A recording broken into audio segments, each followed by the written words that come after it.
We'll start with pledge of allegiance. I pledge allegiance to the flag of the United States of America and to the republic for which it stands, one nation, under God, indivisible, with liberty and justice for all.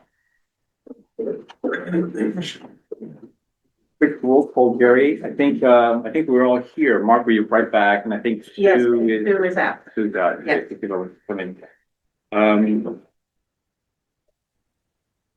There's a few items. Let's just get through this real quick. So the first thing we need to do is approve the minutes from March 17th. I believe Jerry has sent these out. So I need a motion to approve the meeting. Motion to approve. Thank you very much. Yeah. A second. Sorry. Thank you, Steve. All in favor, please say aye. Aye. Thank you very much.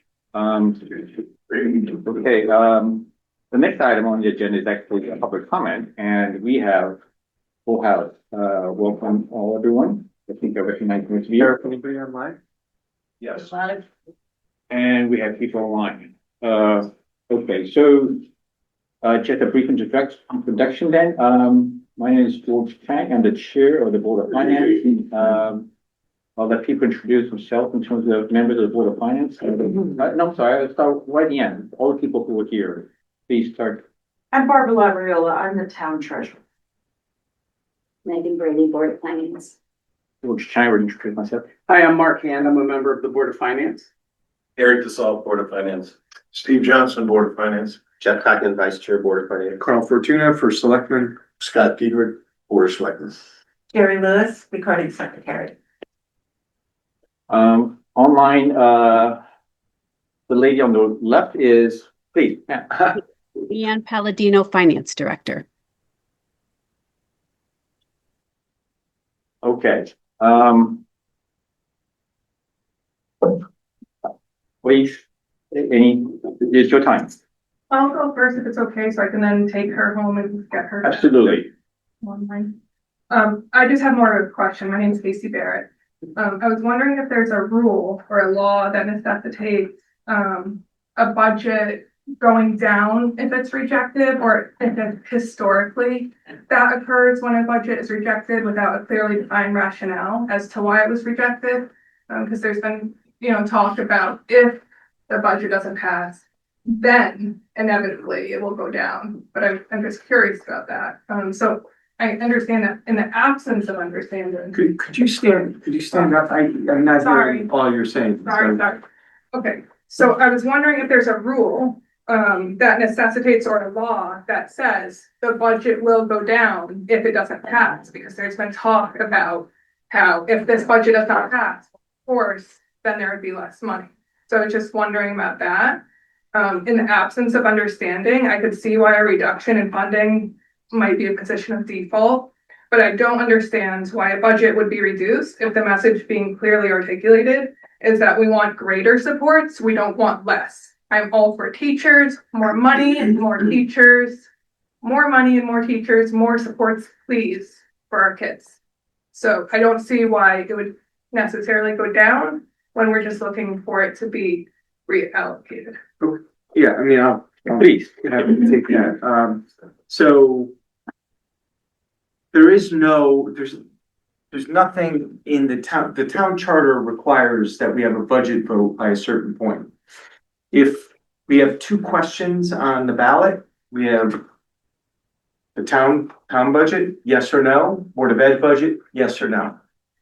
If either one fails, they both fail because they both make up the expenditures for the town that eventually sets the mill rate. So one fails, both fail.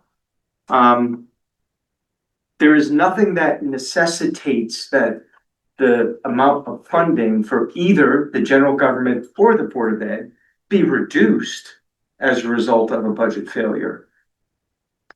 No, there's nothing that requires that. Typically, that is, a little bit of what you hear. Now, I mean, I'm not going to comment on what I've heard from, people who have contacted me, and you spoke at the last meeting. My understanding was it was more about, not about so much money, which is essentially over 6%, but about policies or implementation of curriculum. So, but no, to answer your question very directly, no, there's nothing that necessitates that, but the budget will change and then we go for another referendum. I'm truly hoping we don't get there because in other towns, I mean, from my experience, what I've seen is, it can end up in a cycle and more people vote besides just the maybe interested parties that in the first vote. And then you start getting a greater amount of people voting, and sometimes that can lead to a cycle where people are just voting no. It's happened. Now, it hasn't happened here in a long time. It did happen in Clinton. That's the only town I can think of recently. Guilford had a budget go down recently. They reduced the budget and then it passed. Guilford had a budget go down this year. They do their budget very early. But you know, typically the message is, you know, when people think of these budgets at, you know, 4.24%, but essentially a little bit higher when you add in the 2% carryover, and the town budget, you know, at nearly 3%, more taxpayers are going to say that's too high than too low. That's typically how the vote will go. But there's nothing that necessitates it. I'll come back to your original question.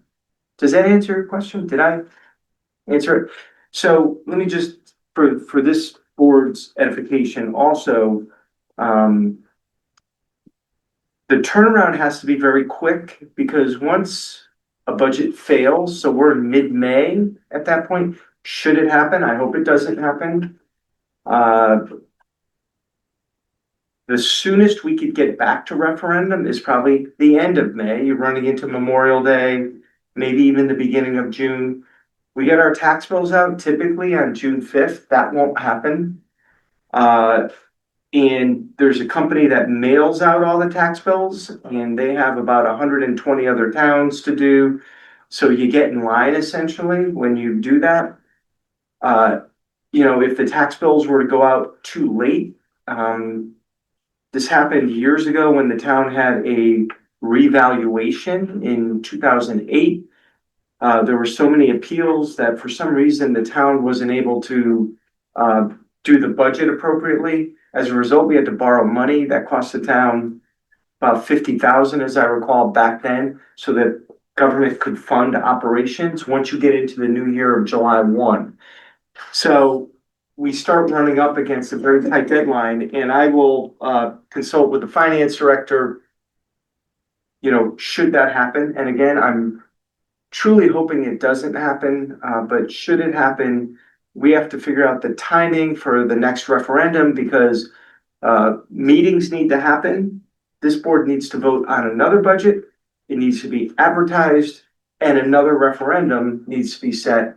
And referendums are also expensive. Now, I'm not, you know, there are other issues. I'm not trying to justify the cost against parent concerns, you know, the cost of a new referendum or anything like that against the concerns of the parents. But, you know, you start running up against some serious deadlines should that happen. And this board needs to know that if that happens, you're going to be working immediately towards another budget and then sequencing that so that we can get to another referendum.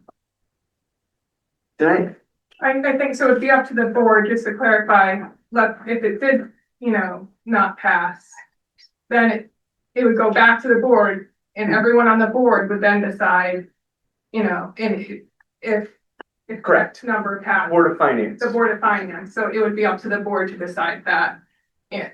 So if I can just add a few more comments to what, I mean, Carl had a very good description there. So further on tonight, agenda number 8 and 9, we'll be discussing the town budget and the school budget tonight. And essentially, there was also a motion to actually vote on those. And just to be very clear in terms of what that motion and vote will be.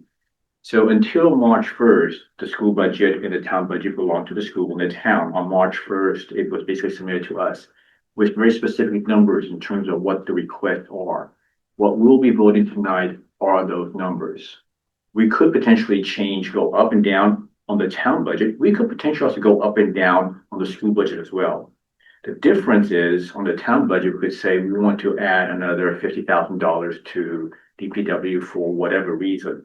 For the school, we don't have that line item purview. We can add or reduce, but we have no ability to tell what the school needs to do with that money, none whatsoever.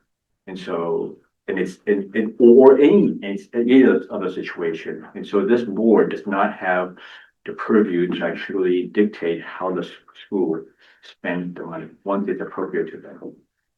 My last question, and then I'll go, thank you so much. So in theory, it could not pass, and then we could come back and it could be raised, in theory.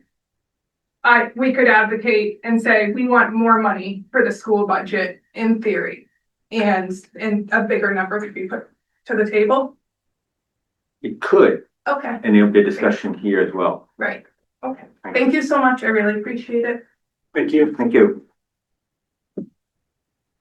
I can go next. Hi, folks. I'm Heather Gage. I am a parent of two children here, and they've gone all through the school system. I'm also a teacher at Goodwin School, and I am the union president of the teachers union.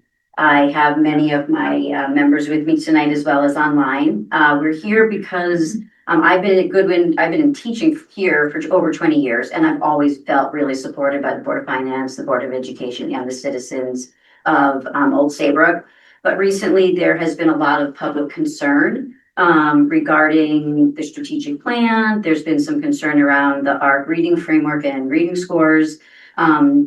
And I understand those concerns, and some of our members have those concerns as well. I just want to ensure that I believe that moving forward with the budget as it is will help us to meet those needs, and making sure that we have the money that can be used to support families and teachers and students in Old Saybrook.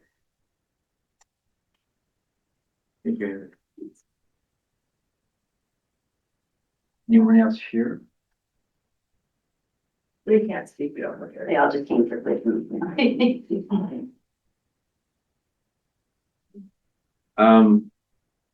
Anybody online that would like to make a statement? So do they raise their hands, Eric? Is that how that works? Yes, Looking. so far I don't see any.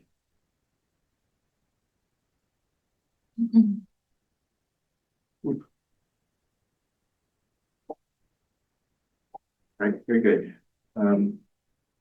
Chris, you will have the opportunity to speak later on. So. Right, very good. Anybody else? No? Good for them. Anybody online, raise your hand if you wanted to speak, and if not, we'll move on with the agenda. It's not. All right.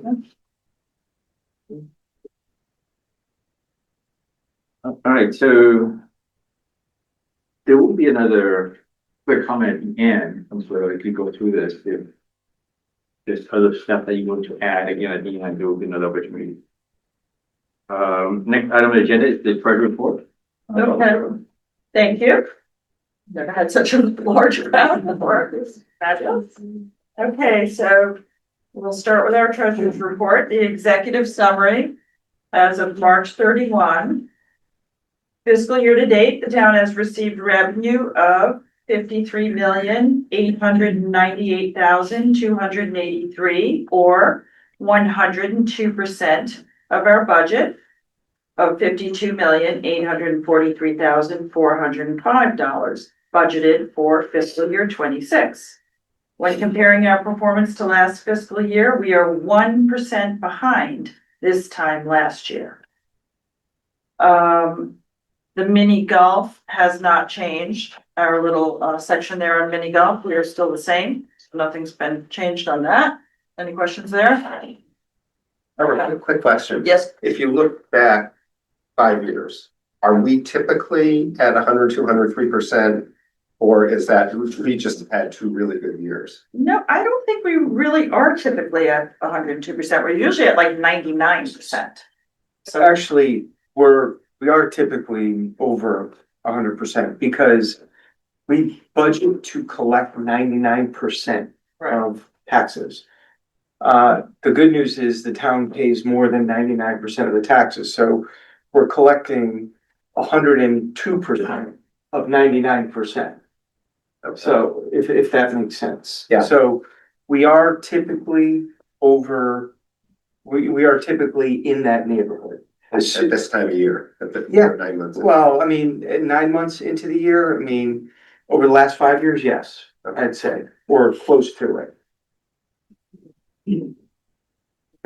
Okay, great, thank you. Okay.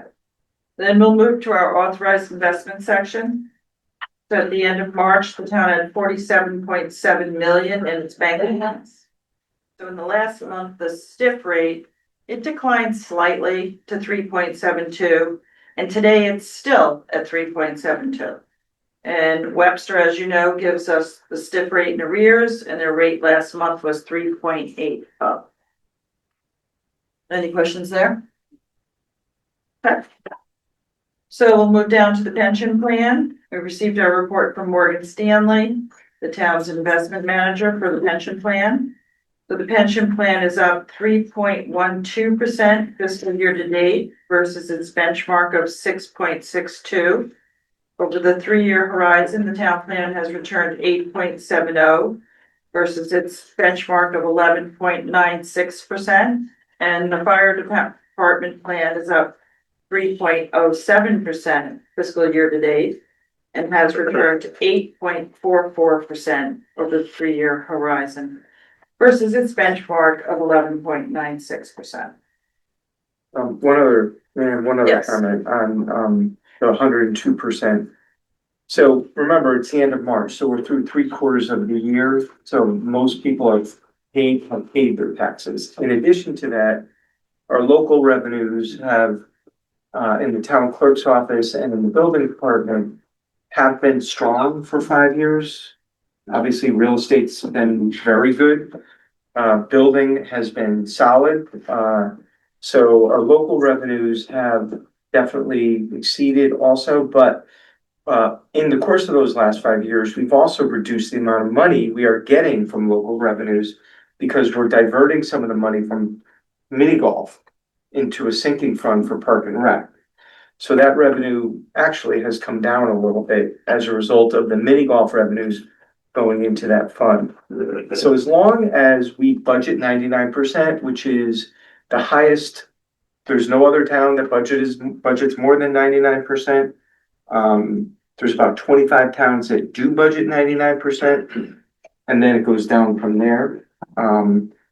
So as long as we have strong collection, and it's funny when I had Leanne do a little bit of a historical analysis a few years ago because we were worried about downturns and how they might affect budget collection. But going back to 08, 09, and even during COVID, we've collected strong collections over the 99%. So yeah, we're very good at that. And that's good news for the town. And as long as those numbers stay strong, we're always going to have a little bit of a surplus built in. Obviously, there are other factors that lead to the surplus because there are several elements of it.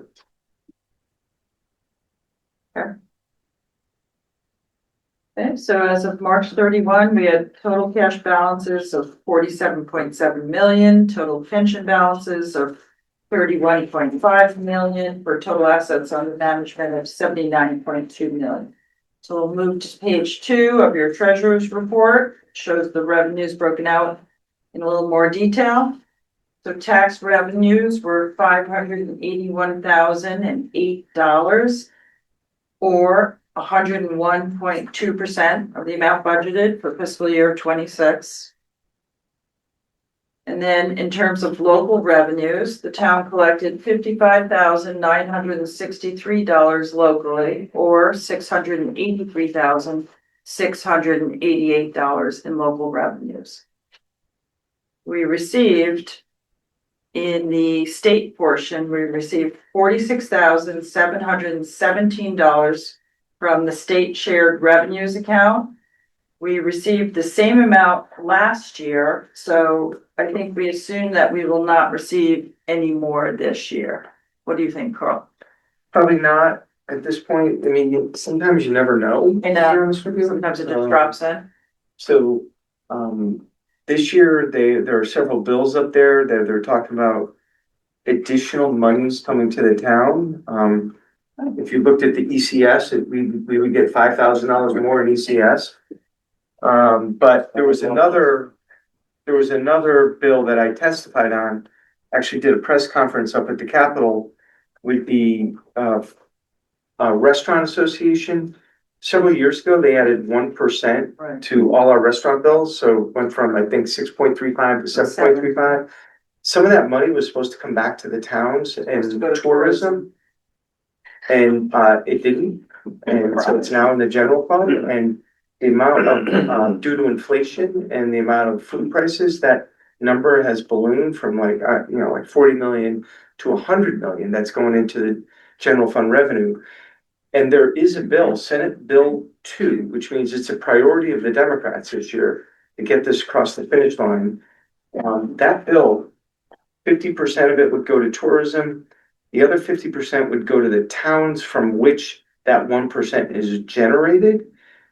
And the Restaurant Association did a calculation for Old Saybrook, and that number was like over 300,000 dollars.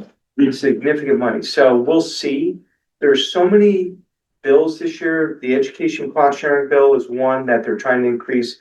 The restaurant bill is another. And then the Mohegan Pequot bill is another that the state was supposed to share that money, and they're not sharing that money. So there's that bill out there that might bring additional revenue back to the town. Probably not as much as the 1% on the food, but I don't know that we're gonna get all three. But looks like we'll get one or the, maybe one or two of the three. So just thought I'd bring that in while we're talking about state revenue. Yes. Okay. And then, basically, as Carl said, the recording fees and the building permits last month were very steady, as was refuse collection. And the beach passes are starting to sell. So that brings us to, we have $1,054,878 of surplus as of March 31st. That's all I have. You're welcome. You have a question for Marvin? Thank you, Darcy. Mian? Okay, I'm here. Nancy. Sorry, I couldn't get my mute off. Good evening, everyone. So I'm going to continue the discussion about our revenue surplus that we have so far and do a little bit of projecting of where we're going to end up the fiscal year in terms of surplus. As the treasurer mentioned, we actually have $1 million already baked into our revenue surplus. And given I look at our historical data over the past several years to project how much we're going to make over the next 3 months, we're already 9 months into this fiscal year. And it looks like we're going to bring in another $1.1 million. So right now I'm projecting slightly over $2 million in terms of a revenue surplus, which is less than it has been in the past, but still very good. That surplus will come from 3 primary areas. We have about $300,000 projected in tax collections coming up, about $400,000 in interest income, and still about $300,000 in local fees, all of the areas that everyone has just been speaking to. So I agree with everything that everyone has said around the table about in terms of our revenue surplus and its sources. So moving on to the expenditure side, starting with, I'm just going to go over the things that are changed since last month. We still have 9 months to go on our ARPA program, and we are dwindling down the amount that we have left to spend, which is a good thing. So we spent just $6,000, and right now we've spent almost all of our money, $2.877 million, and we have $86,000 left to spend. And right now we are on track to continue to meet those goals of spending all our money for ARPA. Turning to page 2 of the finance director's report, we had a town meeting last night. And it was at last meeting, the Board of Finance voted to make an appropriation of $106,000 to do some masonry work on the town hall roof area. And that was approved at the town meeting last night. They also had 2 grants related to harbor management. Both of those were approved. One was for consulting and the other one was for some work on the seawall. So both of those were approved at town meeting last night. And also at the March 17th meeting, we came to the Board of Finance for approval of $172,000 for a reimbursable grant. And that was not approved at town meeting. And Carl, want to make a comment? You may. Oh, I mean, it was the unit-based pricing, pay-as-you-throw program, and, unfortunately, it was only about 50 residents, and, it was voted down. So we will not be proceeding with that. I had a debrief today with, DEP on that. So we'll not be proceeding that, but we'll also be proceeding with some other, alternatives to perhaps reduce the amount of waste that enters the transfer station. However, in the last 3 weeks, I know we haven't met in 3 weeks. We did receive those 2 grants, and I can't remember I don't think we've met since we received the Port Authority grants that we talked about. We haven't met since. We have not, Yeah. no. So we received both in full as we applied for them. So that is very good news. And I am waiting for a document from the state of Connecticut before I put the seawall out to bid. It's a prevailing wage job, and you get the prevailing wages from the state of Connecticut. And they're very behind right now. We made the request about 2 weeks ago. The lady up at the state told me she'd probably have it to me in about a week. And then we'll put that out to bid, get that project underway. And then the harbor management will do their other study for the dredging job. But we got both those grants. And the town portion, the entire portion was approved, and the town portion was approved last night at town meeting. So that kind of keep you up to speed. Thanks, Quick question Carl. about the, Yeah. sorry, quick question about the buy as you go. Pay as you go. Pay as you go, right, you get a chance to do it again? Well, this was round 2 of those grants. I'd imagine there'll be a round 3. I don't know if they'll take our application again or not. I see. I'm not sure. Yeah, it was, anyway, Was there a reason look, expressed? yes.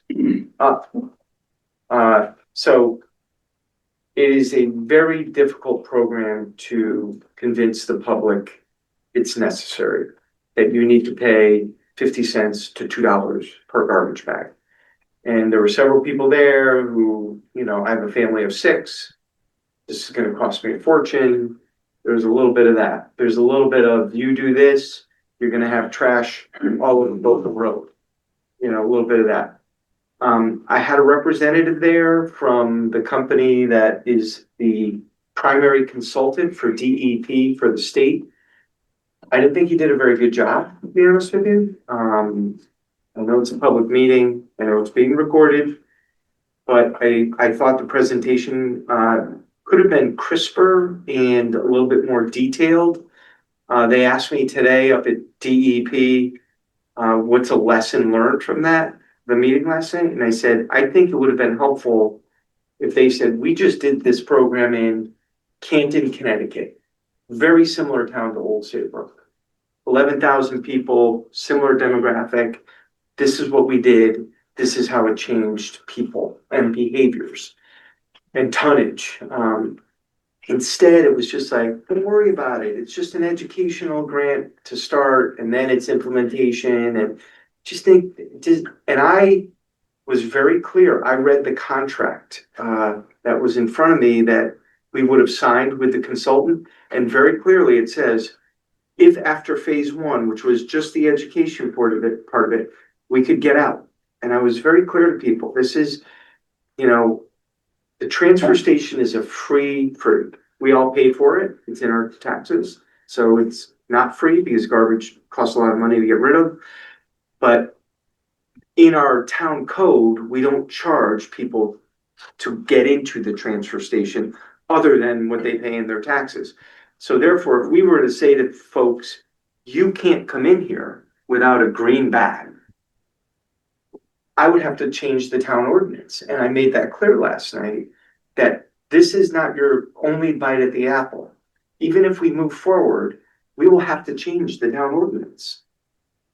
And it's just, there, yeah.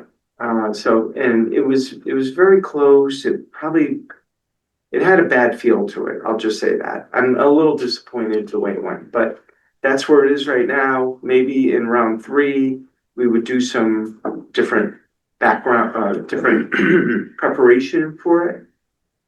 Yeah, sorry to hear that. Sorry, Leanne. That's okay, quite all right. So next section is the cash flow summary. So for March, we spent $3.2 million overall.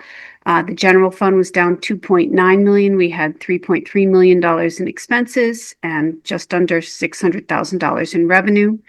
The capital funds were up 234 and the reserve funds were down 307, almost a wash.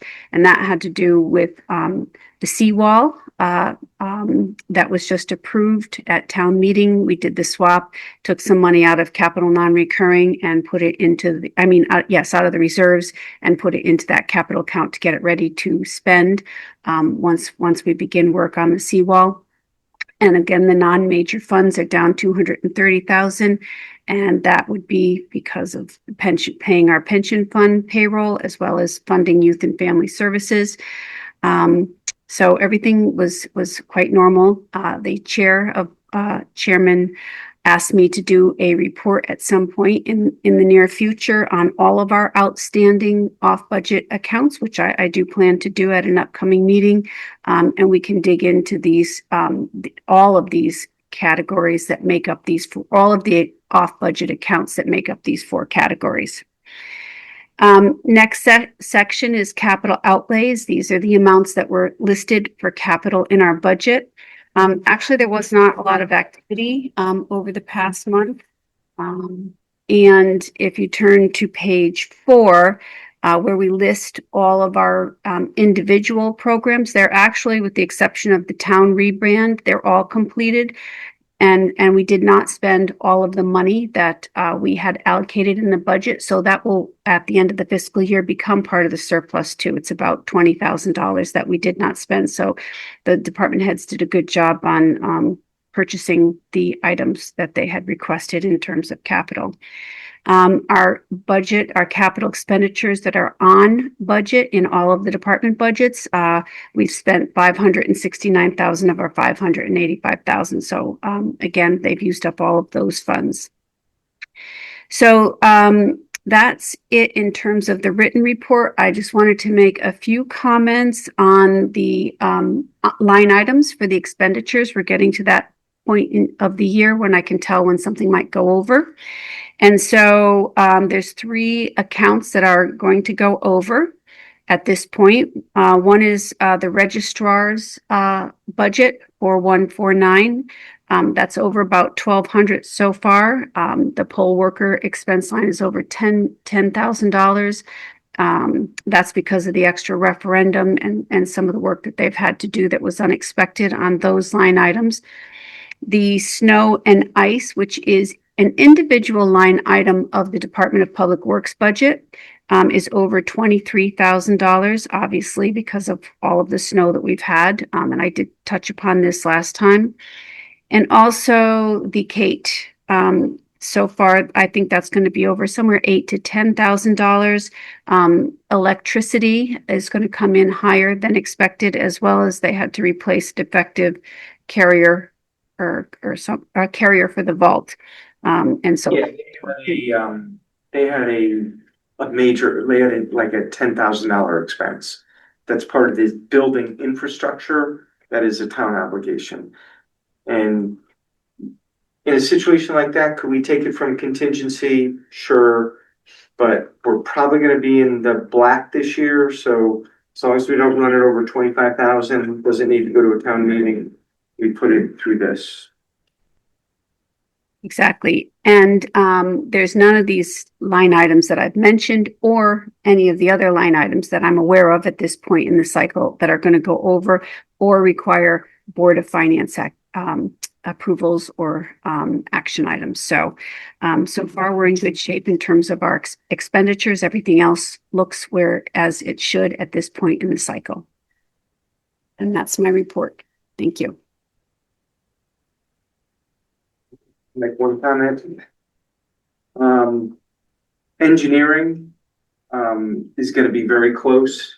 My guess is that we'll go full.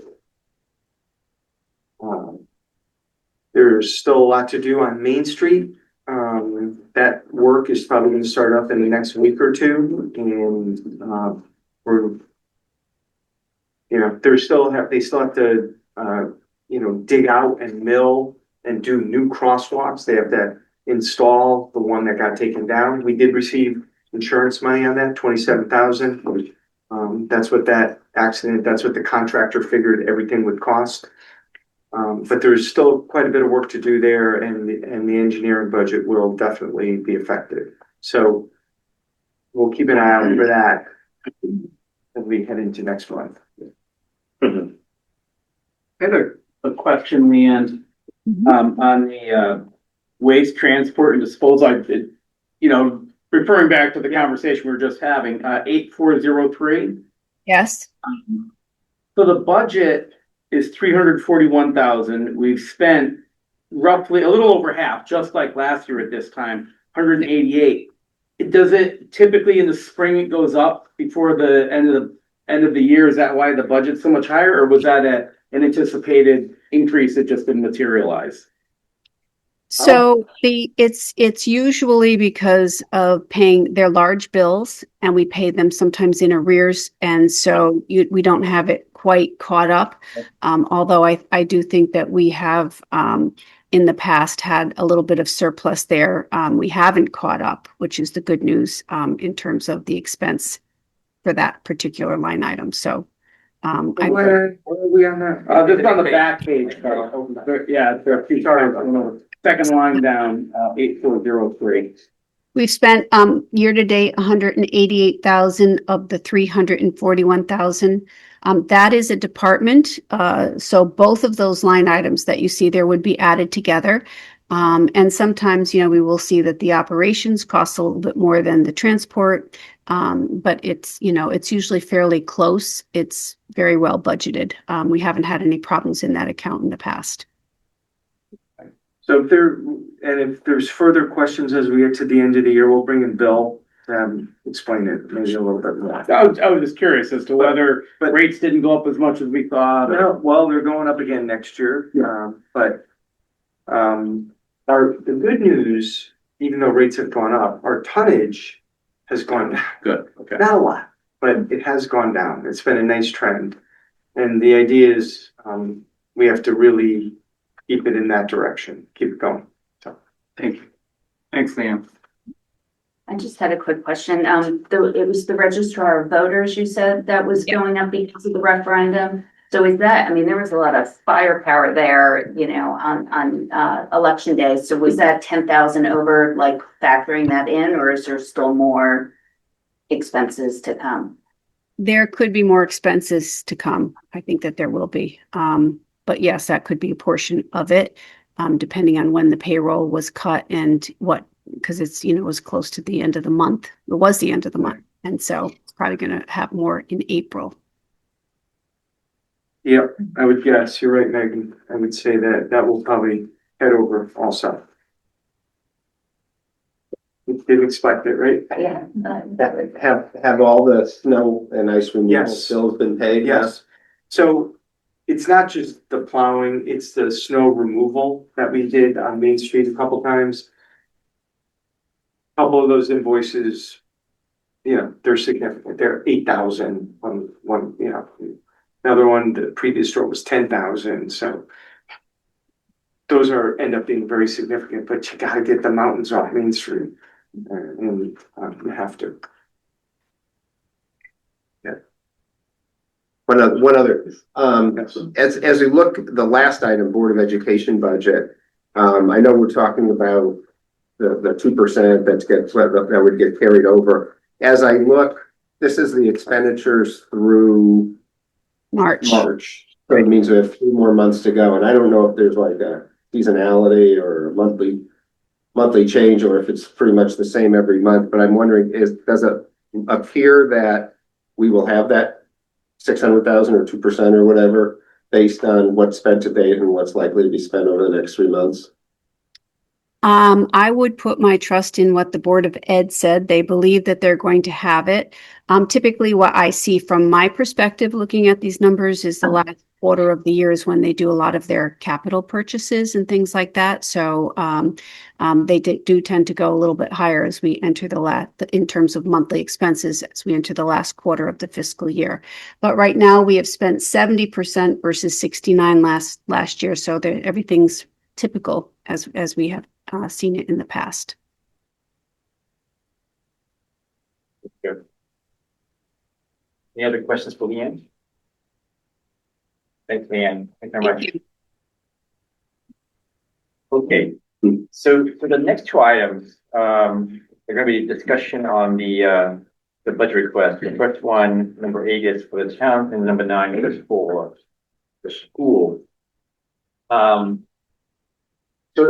So I have motions written out for both of these. I did not give it to you, Chair, because the numbers. Yeah, okay. The numbers have changed, so Sure. I'll give it to you. Second. So I think the way we want to approach is we're going to try and separate this out. My first time around this, so this could feel very badly. But what I'm thinking is we can just have a general discussion in terms of what we think. And then if there are no changes in the numbers, I'll hand out the motion. Then you actually will see the numbers in real, right? Because essentially on March 1st, we both got numbers from the town and the school. And I don't know if you guys remember those, but the question comes in is whether you guys have any comments, questions about the town budget right now. And for the town, I think we have a lot more sway in terms of line items, in terms of questions and so on, right? So let me just start there first. If there are any questions, comments, concerns with the actual numbers or any particular item, actually, right? So. George, I would just ask the same question I asked at the last meeting, which is we've been 3 weeks since our last meeting. Is there anything on the town side that has come up, whether changes in insurance premiums or anything else that would indicate that the numbers that we got at the beginning of this process should be different? That any of those line items should be different than what we were looking at 3 months ago? Well, I mean, I would say no, there's no major adjustments, and we don't need any major adjustments. That's. I'm sorry, Carl, I didn't mean to speak over you. I was just saying that I concur.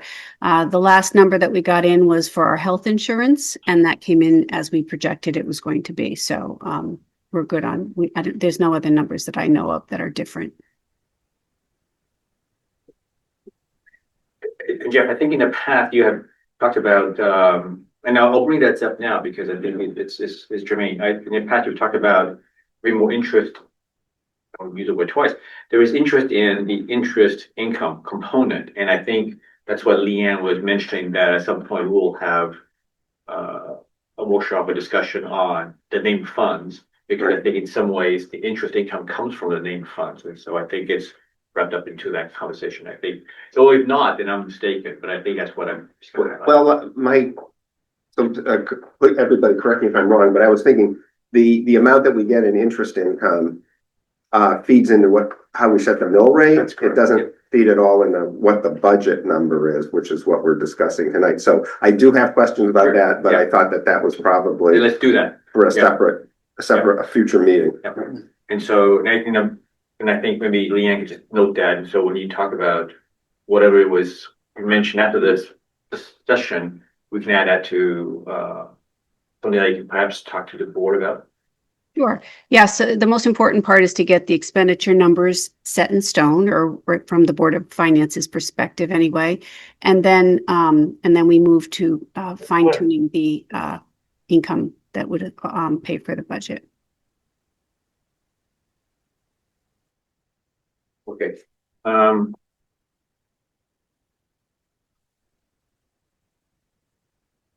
George, while you do that, can I ask you a quick question? Carl? Yes. 3 or 4 weeks ago, maybe there was, we talked about a change in the grand list, and part of that was from O&G and all of the cranes that they have here. Do we know what kind of revenue and tax revenue we're actually gonna get from that each year? This year or Each in general? This year Yeah, or in fiscal 27?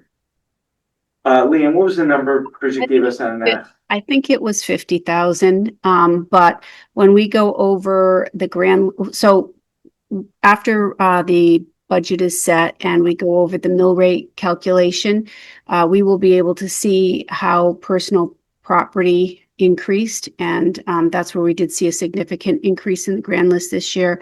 And I believe it equated to extra $50,000 in income, but would want to look that up to be absolutely certain. Yeah, Eric, I'm sorry, I don't have that. We'll know. I mean, I can ask Bridget tomorrow and get that number to you. And in theory, that will depreciate over the next 6-7 years. Hopefully not more than 6-7 years. Hopefully they'll be done in 6-7 years. There's a lot of elementary school teachers here. Don't say 6-7. Yeah. Thank you. Thank you. Had no idea. Funny, that's funny. That's very funny.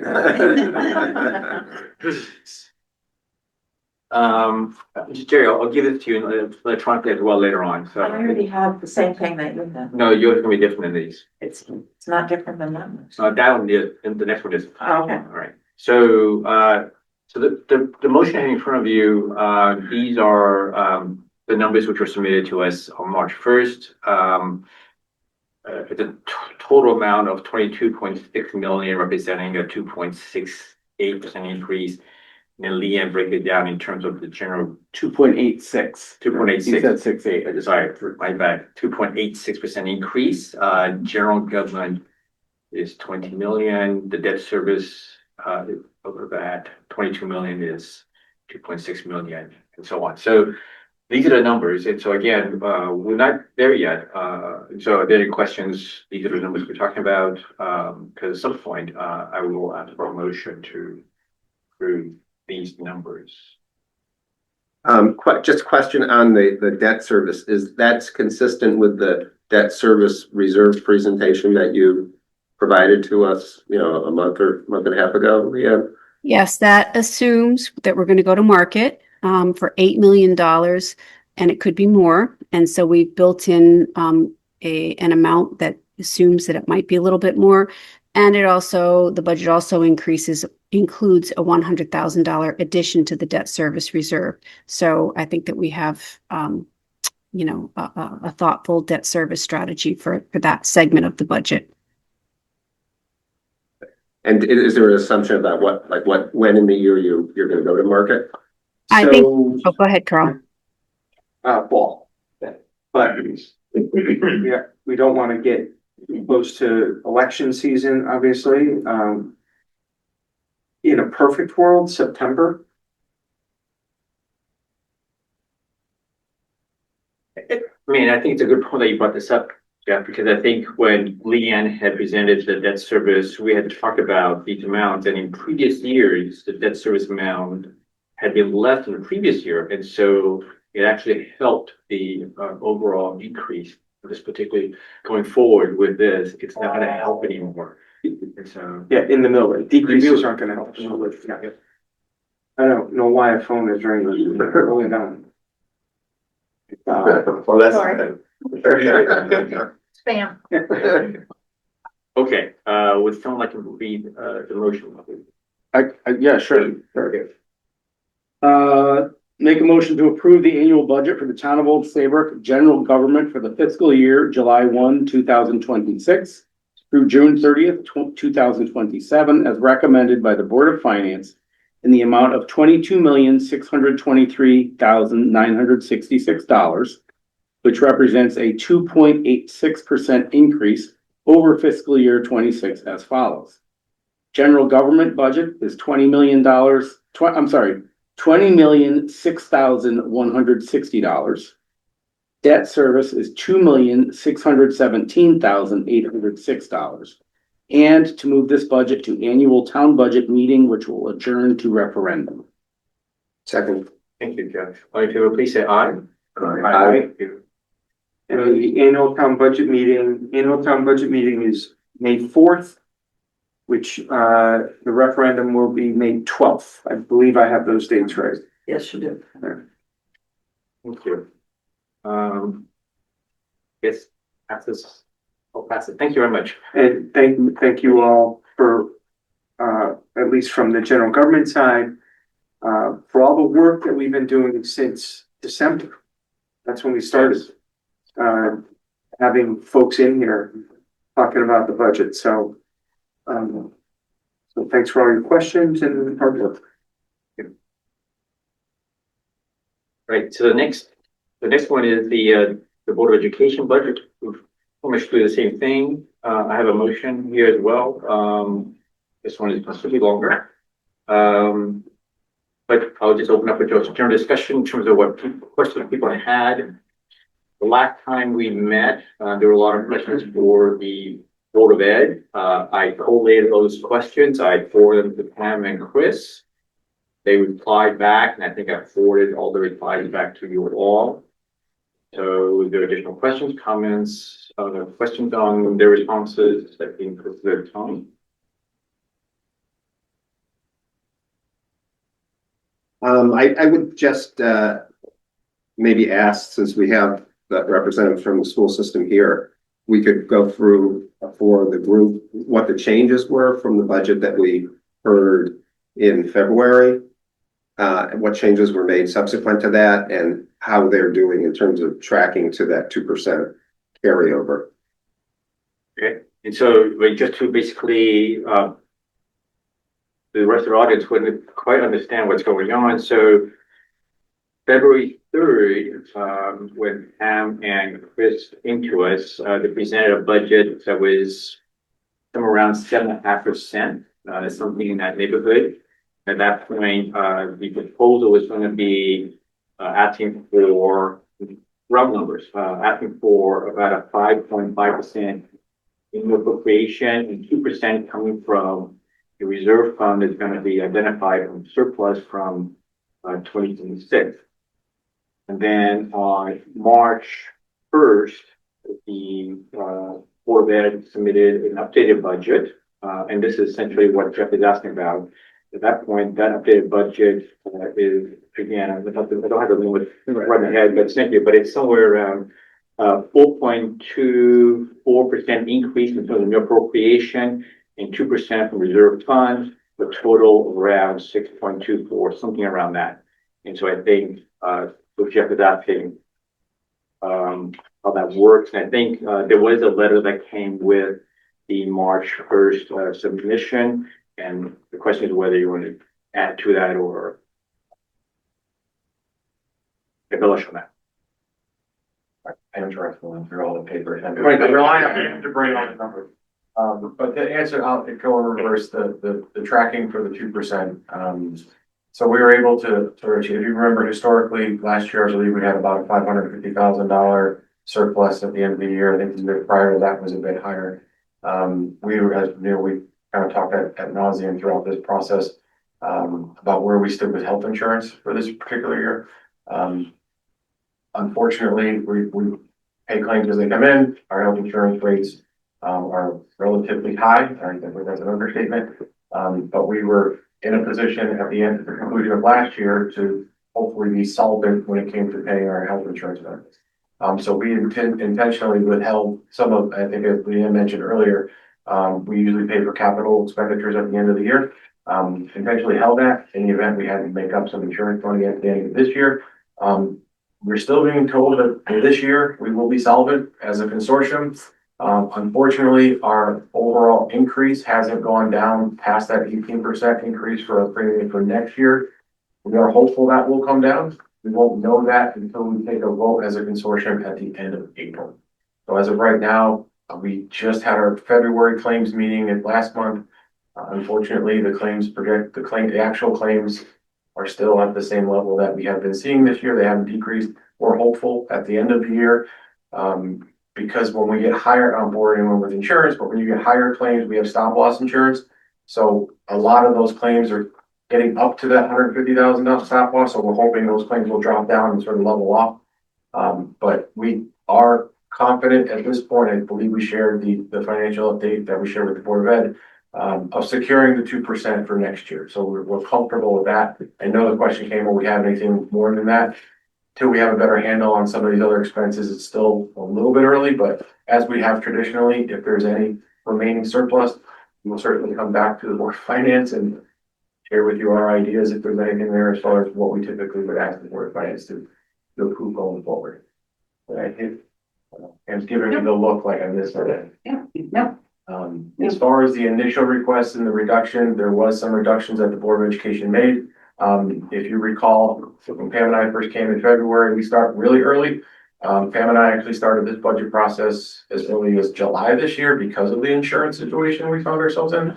But since the original request and what the board actually modified, we were able to, through attrition, there was no elimination of actual people's roles. But through attrition, through some of the enrollment concerns that we had particularly at the middle school, we were able to consolidate a 5th and a 6th grade class at Saybrook Middle School and repurpose that with some retirements that we currently have at Goodwin. Those teachers have been notified and volunteered to move. And through those reductions, in addition to, it wasn't a math tutor job. I think there was some miscommunication on that. It was actually a math coach job. The person who was in that role last year, we intentionally didn't fill it because of the potential budget situation that we had with insurance. So that position is currently vacant.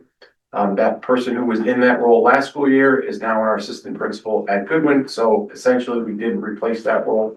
So the attrition through that yielded 3 FTEs, certified staff members that we didn't request to fill going forward, but still maintaining our staffing levels for where we believe we need to be going forward for meeting the boards. Did I miss that? The only other thing that was part of the change in request from the time when we met with you in February and when we shared this information with you the beginning of March, in addition to those staffing costs as far as salary and associated benefits, was the remainder of the summer enrichment.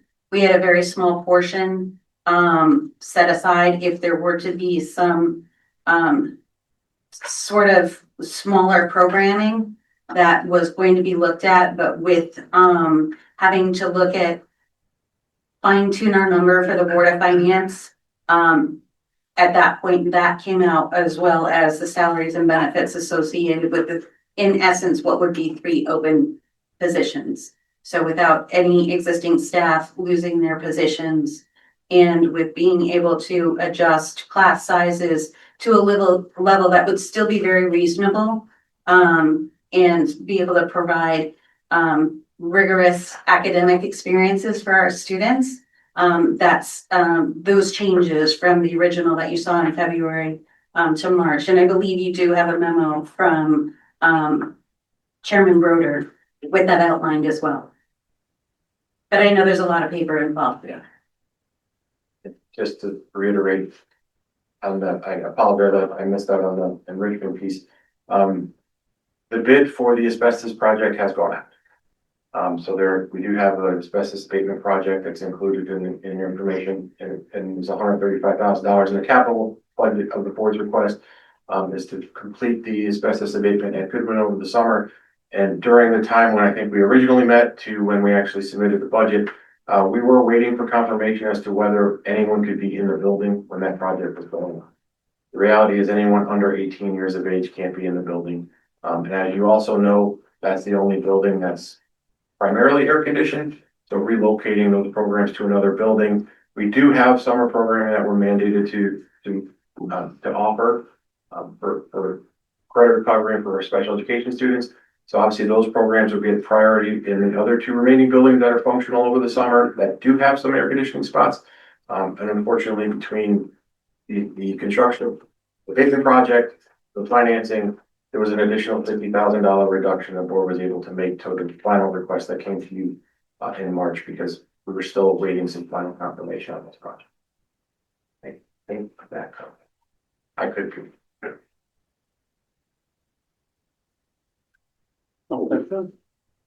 I'd like to comment, as I'm pretty rare, the parent of school-aged children in Old Saybrook who's also on the town, either the Board of Finance or the Board of Education. There are only a couple of us. I've been paying attention to what's been going on. I've been paying attention to all the Board of Ed meetings. Unfortunately, couldn't attend many in person. But I wanted to acknowledge a lot of what the public, particularly parents, have been sharing. And, you know, there's a petition going around. I haven't seen the petition, but I know there's a lot of uproar, basically, a lot of feeling of discontent among parents in our community regarding what they perceive as a lack of responsiveness, either from the Board of Ed or the superintendent. Everybody seems to be happy with their teachers. We're thrilled with our teachers. Thank you all. And thank you administrators too for showing up. You have a very difficult job. We do too, because we have to balance the taxpayer and all the voters of town and different parents' opinions with parents that have kids in school that want things done and want money spent a certain way. That said, I just want the public to know that the Board of Finance, by the time we get it, it's your baby. It's the Board of Ed's baby. It's the school's baby, this budget. All we can do, like George alluded to earlier, is say yes or no to a dollar number. I'm completely supportive of funding education. I would fund education as much as you wanted if I believed it served our students. I also grew up and have lived in Connecticut my whole life, and I agree with Carl that if there's a second budget vote, they never go up because you get more and more people coming out of the woodwork who think, oh, they're going to raise our taxes. We're lucky in Saybrook. We have a very well-run town. We have fairly low taxes. I think people would come out of the woodwork and not fund this budget as requested. So I do plan to vote for the Board of Education budget. That said, I really wish the Board of Education would come around to being a little more available. I'm on a town board, and for me to even figure out when there's a meeting and where, and then if there's a Zoom link or not, it's a lot of work, and it shouldn't be. It should be very easy for the public to access the Board of Ed.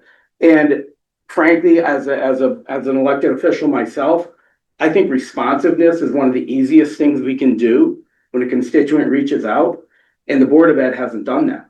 And in a lot of cases, and you understand, parents are coming in here sharing, particularly, I understand disagreements about policy. If I were on the Board of Ed, I would be addressing that this coming year, regardless of whether the budget passes or not, because next year, people aren't going to forget. And one last thing I'll say, and it's a little bit frustrating, I wasn't on the Board of Finance last year, but to go through all this in good faith, and then last year a budget was passed and then changed the minute it was out of the Board of Finance's hands, I could see where there'd be hesitation maybe among some members to have faith that what the budget says is going to happen is what's going to happen. So I just wanted to put that out there. I really encourage parents to get involved, show up to the Board of Ed meetings. The time is now for next year's budget. Everybody on the Board of Ed cares about this town.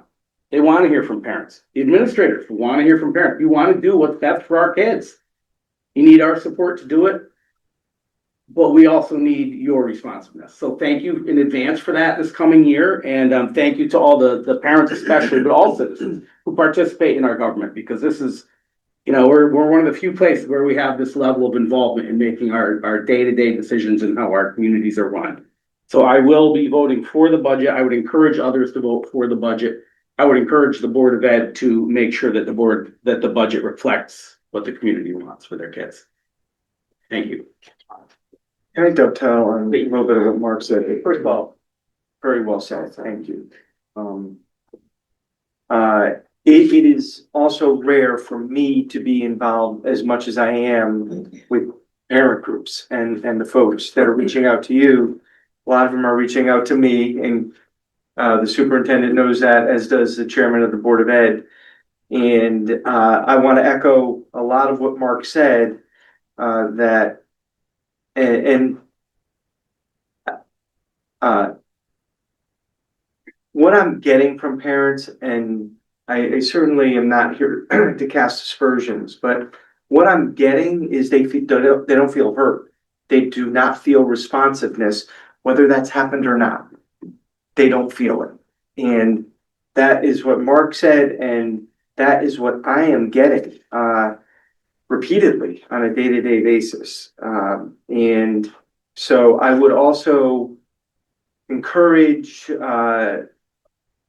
while I can say this, support for the budget. I don't know what the Board of Finance is going to do with the budget yet. You haven't taken a vote, but certainly encourage support for it. And then constructive engagement between the folks, whether the parent groups, whether it's in smaller groups that need to meet with the chairman and staff, so that people feel heard, because I have not experienced this in 15 years, and it's unusual. So I think we need to corral this and make people feel heard, and also to make sure that they see that not only do they feel heard, but maybe there's action on the other side of it. I do have a question though, if I may. Of course. So the reading program. So I remember several years ago, this probably the reading program from the state is 2 years now. About that you've, so that just so everybody here knows, or is it just reading? Is it? Yeah. So I'll never forget. It was about 4 years ago. I was at a CCM meeting, Connecticut Conference of Municipalities. They have monthly meetings. I attend them pretty religiously. And someone raised it. One of the mayors or first selectmen raised it and said, this new reading program is going to cost these towns millions, collectively. And it was very expensive to implement. And the state gave boards of ed and administration like 5 choices. And you could not waive out of it. I mean, George, you were on the board of ed. And it was very, it was a little bit under the radar when it happened. And then it kind of exploded. And the cost was significant to the education department. I guess my question is, it's the ARC program we chose. What are the surrounding, what did people choose? What did communities choose in general? In Middlesex County, do we know what the other communities chose? And how did we choose the ARC program? So how we chose it, I mean, you weren't here for that. I wasn't here for that. I have obviously done, I've been very well brought up to speed on the process that how we approved it. Full correctly was 6, Okay. 6 possible programs, that boards of ed could adopt. It was a pretty extensive research program to my understanding here, with working groups of not just administration, but staff. And it was actually adopted right prior to my round. I don't know specifically which of the 6 in Middlesex County, and could certainly get that information. I do know the ones that chose ours, like for instance, New Britain was one of the districts that chose the same one that we're in ARC. And there's several others. I don't know. I know that some of the shoreline communities had applied for a waiver, as we did. No one got a waiver granted. But in essence, the state formed a committee, like they typically do. A recommendation comes out of the committee, the legislation changes, and then local municipalities, communities. Classic state mandate. Close. I'm gonna, since it may sound familiar, but any of you may have seen an executive order signed last Thursday. Some of us were there. The governor came out with an executive order to explore pathways programs. So that may sound familiar because we're about 6 months ahead of the executive order, but that's the direction we're going. And we much would rather control our own destiny than have somebody, like in this case, tell us what to do. That said, the program that was ultimately chosen by a team of folks in Old Saybrook was the ARC, was actually the ARC core. I know there's some delineation about the previous one, the current one. It was piloted in the 23-24 school year. It's only K through 4. And then full implementation was supposed to be 24-25. It was, but what was adopted, anytime there's a new program, there is a little bit of growing pains. What was discovered sort of mid last school year was maybe the time allocated that we need to implement the program didn't necessarily line up with the structure that was in place. So there were some adjustments that were started to be made last winter, spring, ultimately to be implemented this year. So some of the structural changes that you've seen at Goodwin are in response to making sure we're meeting what the criteria for those programs are. I will echo, I don't know any district in the state of Connecticut that raised their hand and said, yeah, I want one of those 6. Those are the list. That's the choices that you have. As I use your words, typical state mandate. That said, they are expensive. I think our original cost was about $250,000 for the program this town chose. That's the initial. There's always implementation costs. There's constant training. I know it caused a lot of anxiety within the community. We know it caused a lot of anxiety for staff. We have a lot of people behind me who probably have a lot of sleepless nights in order to implement this. But like anything else, the more time and resources and more comfortable they get with it, it's starting to get a little bit more to a point where people are comfortable and starting to see the fruition of it. That said, to some of the other comments, and we had shared this, and I can only speak for myself and the chair of the board, I'm just going to test any message that I'm copied on or that comes to me. I always answer them. There was some confusion that a message recently, I think some of you got that I didn't get, but I spoke to that parent today. One of the requests that came from families was to have an open dialogue. Unfortunately, with Robert's rules, community has the opportunity to speak, board listens, they don't respond. Most of you, if you're on our listserv, and I know there's a town listserv and a board listserv, we're working on that. The board sent out some information today that for our next board meeting, there's no meeting next week because it is April break. Board has traditionally never met during April break. For the board meeting on the 28th is going to be readjusted to a special meeting. So that way there is some interaction within the community. It's going to be one agenda item only since there's been such a focus on reading throughout the town. We thought it was important to have one agenda item only so that parents who are interested, we're going to relocate the meeting from our offices and go right to Goodwin because that seems to be where most of the questions are coming from. We're going to stream it. We just haven't quite figured it out because all the equipment like this room is at our place, but we're working on it. And something that by making it a special meeting, it allows the board to engage a little bit more after the presentation. So the administration, I'm not going to talk much, but all staff from administration to teachers are going to kind of take everybody on the journey that we went through with reading, just to clarify what actually happened, what got us to this point, and then allow parents or anybody in the community who has questions on that to ask and answer and be as transparent as possible. So we weren't able to do that because we'd have to cancel the meeting first and make it a special meeting. We literally did that this afternoon and got a message out. I think the message went out, but we were still talking about it. So there had been some questions about the board meeting that next week that was canceled. That was a clerical issue that it was still on the calendar. We look back historically, the board has never met during April break, I think ever, but the board had to make a motion to cancel that meeting. And I think there was some misinterpretation that it was somehow done intentionally. That was not the case. It was on the calendar and we had some board switches over the last couple of years. So I hear you when it comes to addressing some of the parental concerns. I've been here 2 years now. I've heard them. And just to sort of reiterate the budget that you guys have in front of you, I know there's been a lot of conversation about the carryover and the 2%. Just feel like I need to remind folks, half of that 2% is going to literacy. That's why the original requests, one of the changes were full-time equivalents, full-time staff members to handle that. But I know there was a lot of concern from this body about recurring costs and creating that cliff. So the board intentionally pulled that back, identified one-time cost. Half of that 2% carryover is going to exactly what you guys are talking about here tonight. I just think it's important for people to know we're well aware of what we need to address when it comes to literacy, well aware of some of the concerns about pathways.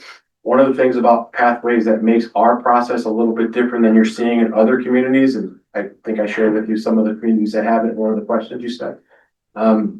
was the board was very intentional about making it pre-K through 12, not just a high school initiative. Pathways don't work if the foundation isn't built. Talked a lot about building here earlier today. Your foundation is not good, the roof is irrelevant. It's no different when it comes to educating our kids. We want our kids to have options and choices when they get into middle and high school, but they can't do that if the foundations aren't strong. So the focus of this budget request is at both ends of that paradigm. Addressing some of the concerns that we're hearing from our 8th grade classes that are moving on and sort of meeting the needs of what kids are going at the high school, but reinforcing our foundations at the elementary level. That's phase 1 of the plan. I know there's been some questions and confusion about it, but essentially that's what it's been. That's what it's been since the beginning. And I hope I'm articulating that as well as I can on behalf of the board, as it is their budget, but looking at Jane and she hasn't told me to stop talking yet. So I think she's the only one I can see. So but I felt it was important to just reiterate that there's been so much conversation about the process of getting that carryover, and I don't want it to get lost of what that funding was going to be for. And half of that funding is going directly to literacy K-12, particularly at Goodman.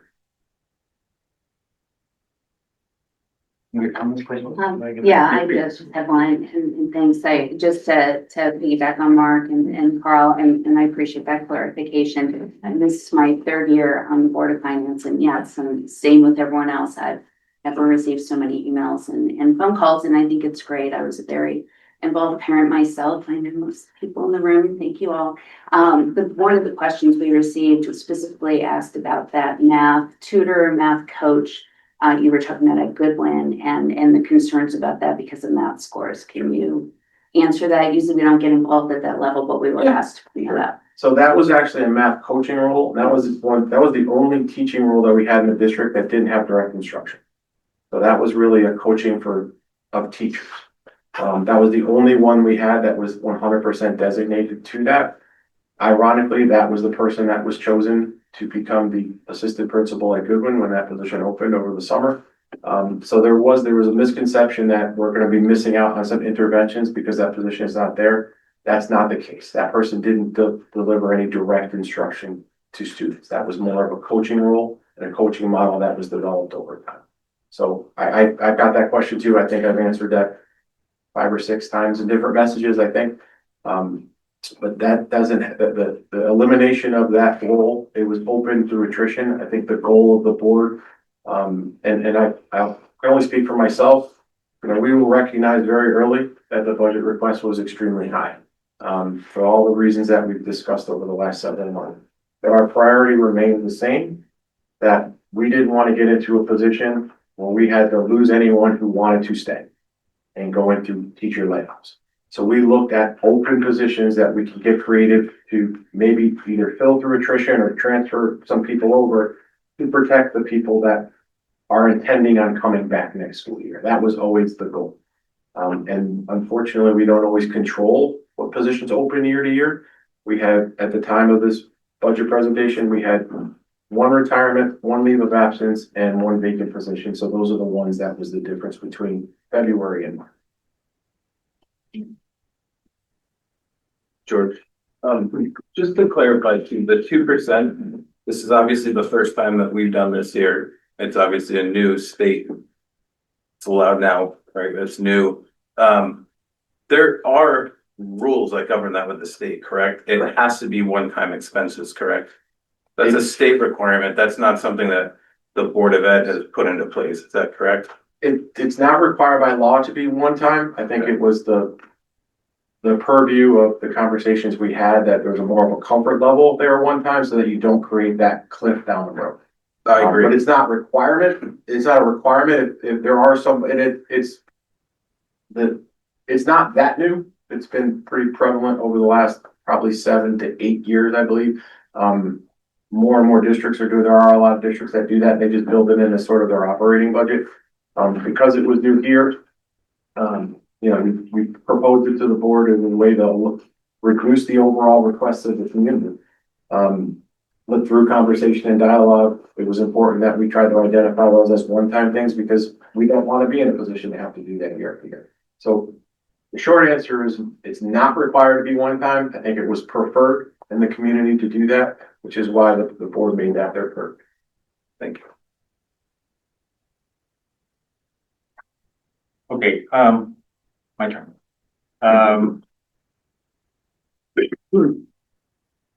So from the board level, board finance level, already mentioned this earlier, we cannot address how the school spends the money. Like Mark and Carl and Meg has indicated, I'm also getting a lot of emails as well. And I have to understand why we're doing this, and the public listening needs to understand why we're getting this. And so at this point, multiple documents have been sent to us, and both of you guys, Pam and Chris, have been very good at sending these up to us. And so I think the question that Jeff has asked you guys, in some ways, it's all addressed very much in the document that you have sent us. And so in the March 1st updated budget that you submitted to us, it was very clearly explained how essentially was the initial ask was 7.5% at ballpark, and then the subsequent ask was probably around 5.5%, was a 2% drop or something like that. But in any case, very clear, but essentially it was almost a $400,000 that you guys had to reduce. And you guys basically described how that $400,000 came from.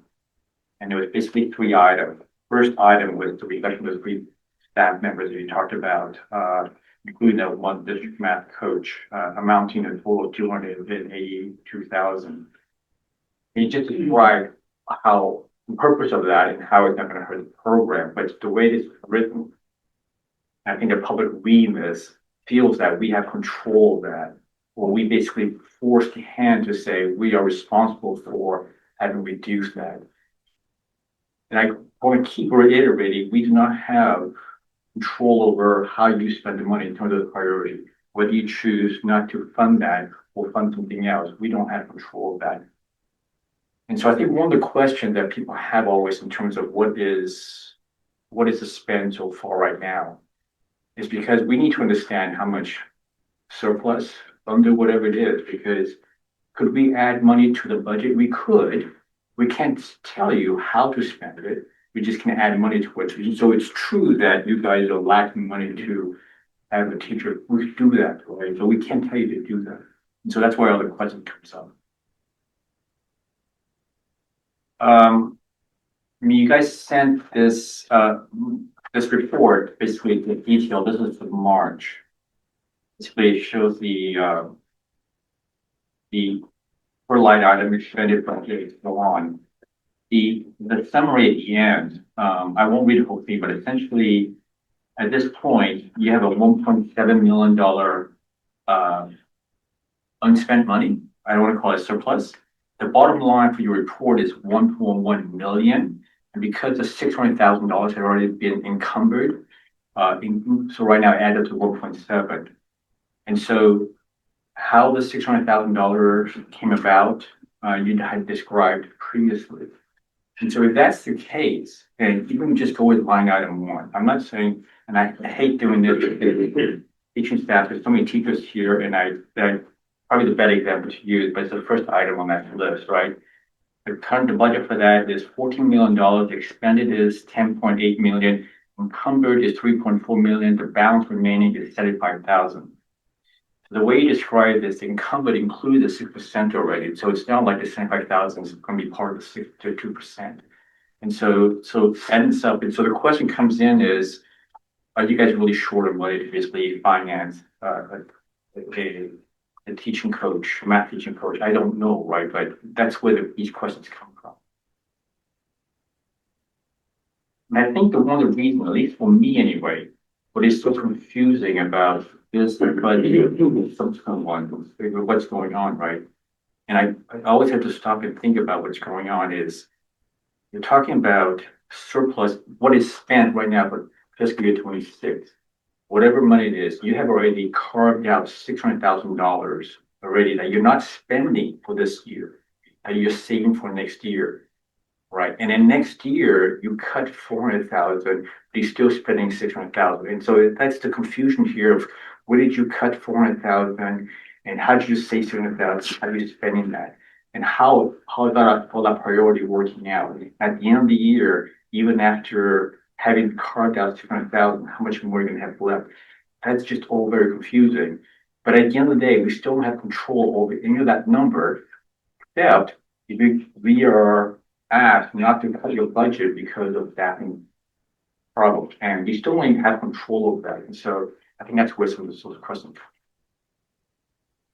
Anyway, that's the only point I had to make about here. I do have one other comment I want to make. If I go to each of the budget itself, that in the March 1st update that you sent us, and I think I mentioned this in the past, you guys brought up this ad hoc town school building. The list of items you guys have for named capital budget items at the end of the budget book is quite extensive.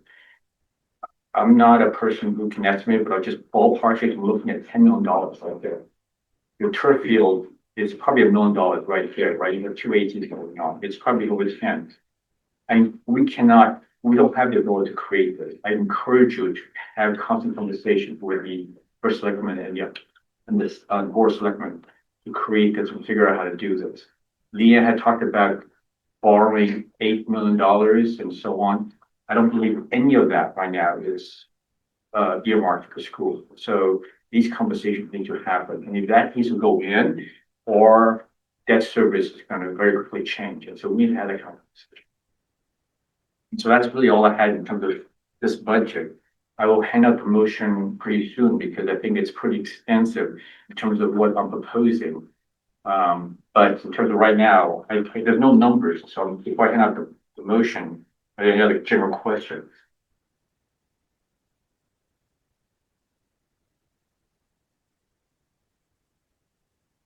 I can give us some of these to here. We'll get back to me to get to understand what the purpose is here. Thank you. There, I'll pass this on. And so this will be very different than what you got in the mail. So let me see if I can explain this. There are actually it's 2 pages long. Jerry, for your benefit, the second page are actually what I like to capture in meeting minutes and basically describe what my goal is. And before I actually have someone read the motion, I'll try and describe what my intent is. And maybe I explain this to the board right now, or if they continue to approve this motion. There are essentially 3 numbers going on right now. And I'll be very specific initially with the numbers. So for fiscal year 26-27, I'm just going to call that fiscal year 27 for simplicity.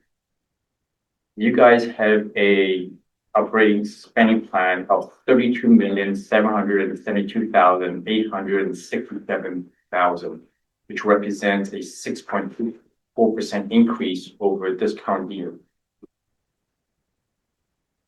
That is the amount that you guys will need to track in your expenditures. That's the amount that you will send Leanne on a monthly basis in terms of how much you're spending against.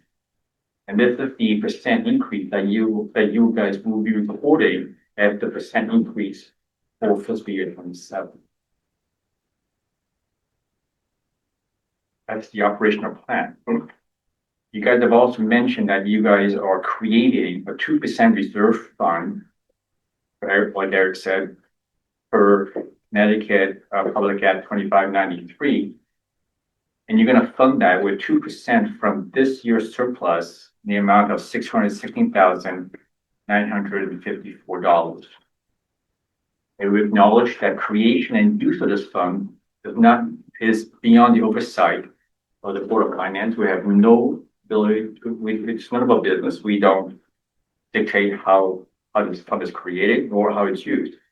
We acknowledge that, and that's the purpose of that. But the 2% now will go to your fiscal 27 operating expense. So the spending of this 2% will be reported in a monthly report that goes to Leanne or the finance director at that time. Because your total expense for next year will be $32.7 million, with a 6.24%. And the third component, the third number is the new appropriation that you will ask for. It's a $32,155,913. This is a 4.24% increase over this current year. This is the new appropriation that you can ask for.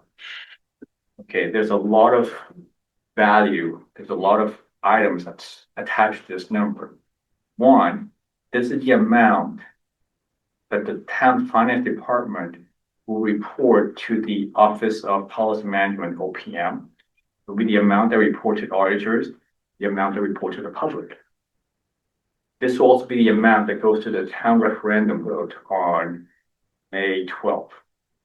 And get presented at early May town meeting.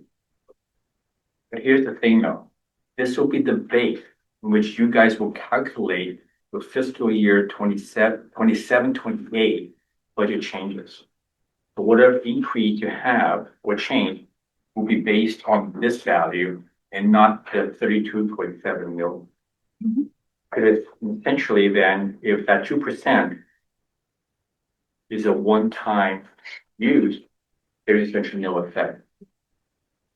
And so because all these items, we don't have purview in terms of how you guys spend your money, what the 2% is. Top three essentially just acknowledge of the purpose. And so the motion then really is pretty much then identical to the town, that the amount would be the 32.155913 million, which is a 4.24% increase over current year. So the meeting minutes in the back pretty much describe exactly what you're doing, but it's much more detailed so that there's no ambiguity in terms of what the team is. I'll call to you now. I would like to clarify that there would not be a single report that goes to Leanne, because the way this would function, and I think Leanne would understand that as if we had a separate off budget account where that 2% will be tracked separately. It can be reported, but we're going to have it outside of our appropriation accounts. It's still tracked, it's still within our accounting system, but I want to be clear because in some of the acknowledgement, it seems, and it could be my misunderstanding in how it's written, that it would kind of become one and reported together. I can have a total, but it will be considered budget and off budget. The 2% will be an off budget account and held separately with the town, the same way as the town has other off budget, in essence, almost as if it were a grant, but it's being funded by this year's surplus. So it'll be held and managed separately, still can be reported to you, absolutely, but it's not going to be all together. It's going to be very delineated. That 2% will kind of live under its own bucket.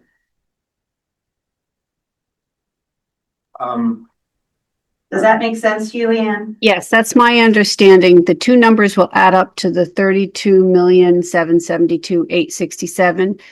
And we will get a report monthly that will show how much was spent on the budget and how much was spent on that it'll be an off budget account, but we will still have to make those entries. So, it's just two pieces to one number. That's correct. So I don't know if that affects any of your wording in the It motion. doesn't, it doesn't. I mean, that one is in the details on how you and Leanne or Okay, the finance director would, the tracking through spend. sounds good. But essentially, I mean, you guys saw, you guys didn't see, because you don't have it in front of you.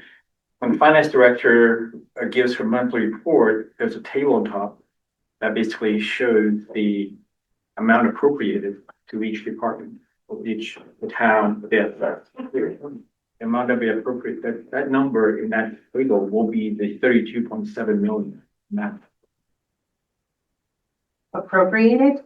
no, not appropriate, it's the amount that is gonna be, that's the amount of money that you'll be spending. Right, I'm sorry, I thought you I'm used. sorry, yeah, appropriated. no, then I'm so right, but the amount that's gonna be in the finance director's report in terms of what the school will be, the expenses against will be 32.77 million. I know what you want, George, and I know how I'm going to do it in the finance director's report. And if you, after everything's approved, I can actually mock up a copy for next meeting to just show everybody how that would look. And I could obviously include Pam, make sure she's comfortable with it. It's just like what we did for ARPA. You know, ARPA was a one-time thing that everybody wanted to know how we were doing with it. And so we'll just set up that and show the Board of Finance Okay. how all that's going. Yep, that works for us. Thank you. Okay, any other questions for the Board of Finance members themselves in terms of what I had talked about here? So the advertisement, would it just be the last of the four paragraphs here? Yes, it would just be the 4.24% increase. And So Motion. do we, no, So do we- no, the motion's gonna, I like to have the motion read all the paragraphs. okay, even though it's only the fourth paragraph that would govern Yeah. the fall of the meeting. That's correct. It's an acknowledgement. It's like a wherefore, therefore. Yeah. That's essentially what they're under.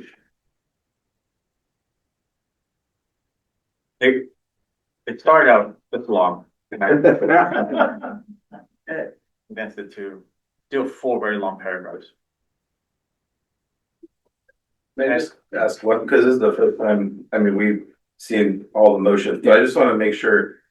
What you're asking in paragraph 3 is, so if we take away the 2%, it's a 4.24% increase for this fiscal year with the Board of Ed.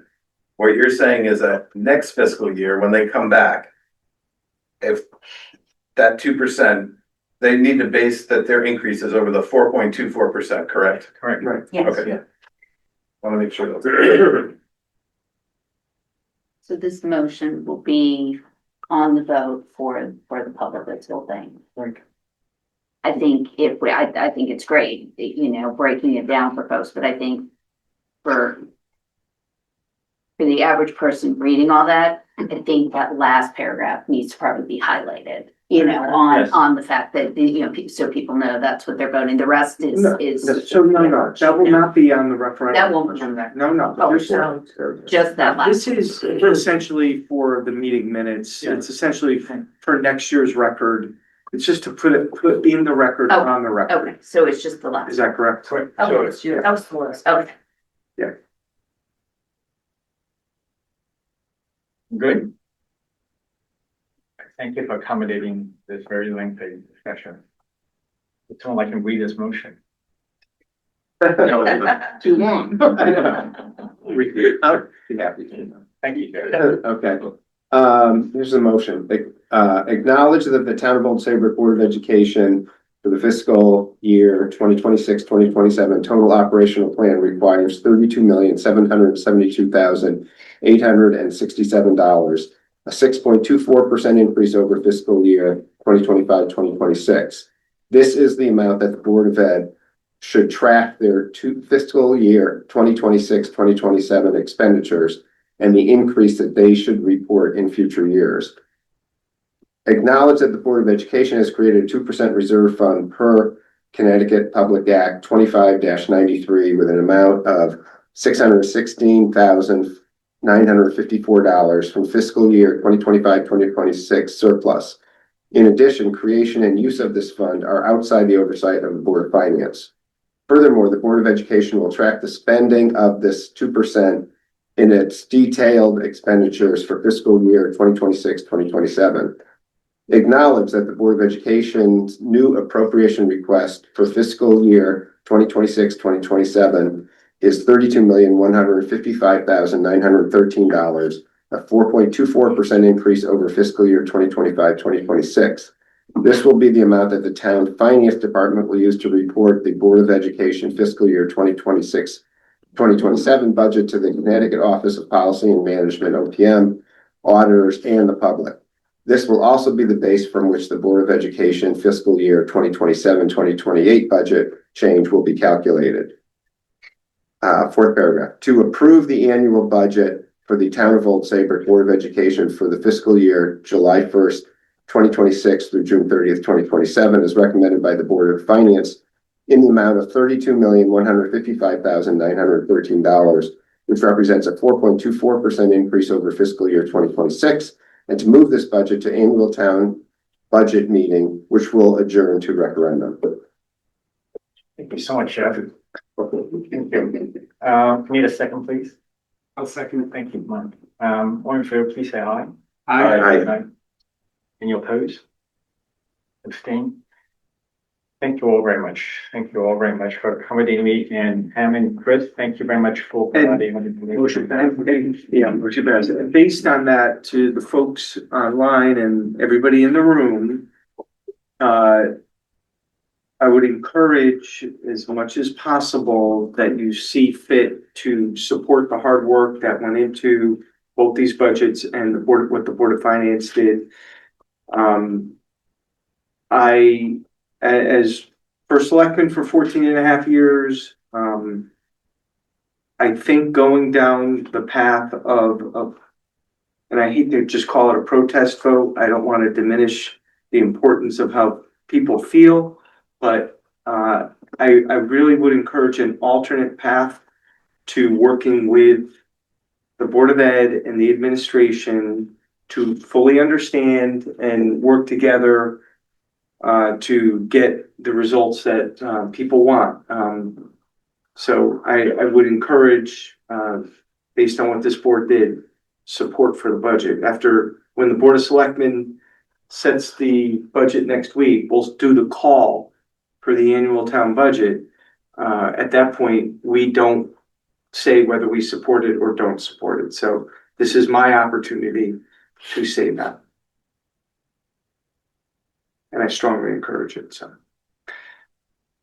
And these people can all leave now before I get into my room. Because I know you don't want to hear it. Thank you for attending, thank you for being here. They know that, as soon as you said that, they're like, oh, right? So, I don't have much.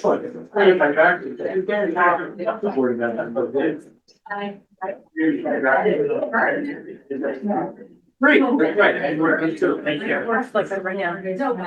Right. I have a. Bye, Carl. See you tomorrow. Thank Thank you all. Thank you. Saturday and Sunday? Yeah, Saturday. Zero my workout with stuff. Right, great. And you know what, they're all stronger than me.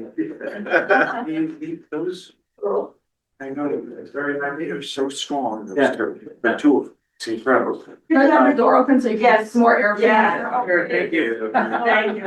Take care. Have a nice night. So the first thing if I may. Of course. First thing I'd like to do is advise the board that, the Mayor's Way, not redevelopment, revitalization committee, has, sought out a. It was redeveloped. It was. Yeah, right. Actually. Yeah. It changed. Has sought out a plan from, Jacobson and Associates for a scope of work, that will,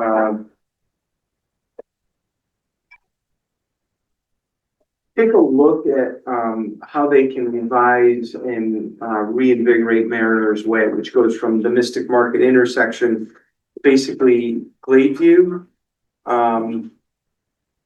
What they will be doing is signal plan revisions so that it's more pedestrian friendly.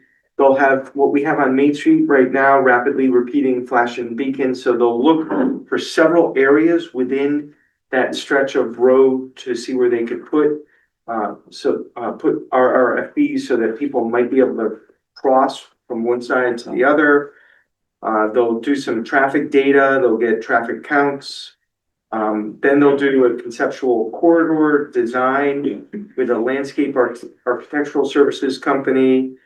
They'll develop a conceptual streetscape design for Mariners Way, modify the roadway for a two-way, two-lane roadway.